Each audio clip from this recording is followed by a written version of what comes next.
Howdy! Today's video is voiced over by me, Blue's girlfriend. My silly puppy forgot to record the voiceover for this video, and he will be out of town and unable to record the audio for this video, so I'm helping him out. As you can see by the title and the thumbnail, we're going to be covering how quadrobics can be modified to accommodate a wide range of disabilities. First, though, I recommend you go watch Blue's video on moving like your species, as you can apply the ideas of that video to these more accessible methods.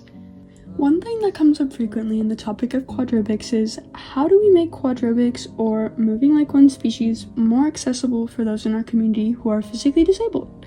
That is a question that has a lot to it, and I'd like to explore it in this video with the off-screen help of Blue's friend, who's physically disabled.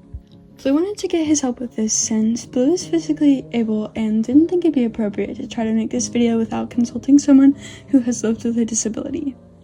All of these modifications should be prefaced with ample stretching or some other movement to warm up the muscles.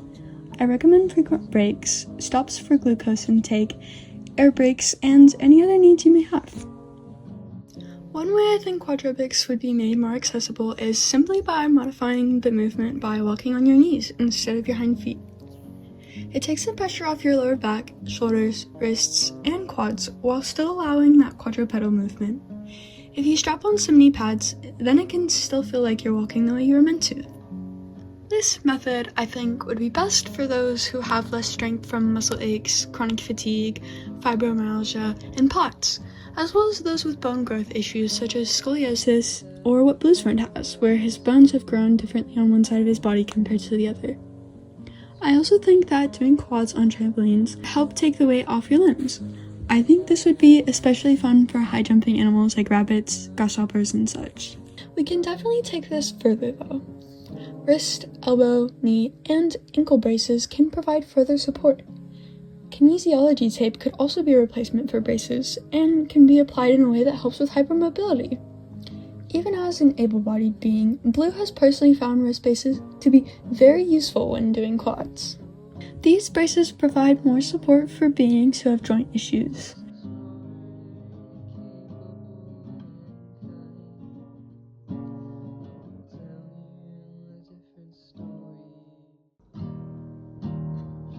However, if you do have access to a pool, water aerobics is wonderful. It takes the stress off your body while still allowing you great freedom of movement. Blue loves swimming as a dragon, as it feels like flying. For those of y'all with limb differences, I'd reference videos of animals with similar differences. If they can get around, you can learn to accommodate as well. For those with sensory disabilities, such as those who are blind or deaf, there are ways to make quadrobics more accessible for you too. For my deaf folks out there, quads are less inhibited because hearing is not the most important sense for exercise. However, for the connection part, I recommend tuning even more into what you may be able to hear, since deafness is a spectrum. The movement of the air around you, the smells of your environment, and the textures you can feel. I think that quadrobics may need more tweaking for the blind though. For you all, please have a service animal or trusted friend with you if you're doing quads outside. Many plants and animals can go totally unseen and are dangerous to touch, like poison ivy, which you may not even be able to sense before interacting with them. Indoors or in an area where you are familiar with, however, I think you'll do just fine. Focusing on your sense of hearing, your sense of smell, and also the feeling of the ground under your paws, hoofs, claws, etc. can be just as euphoric to you as it is to a person who can see. At the end of the day, sometimes we are just inhibited. Sometimes our disabilities or environments fully prevent us from moving our bodies in a way that feels like home. And for that, I'm sorry. I know that's hard, as Blue has been in a similar, though not identical, position. Sometimes all we can do is sit and listen and feel, as feeling is the most important of all.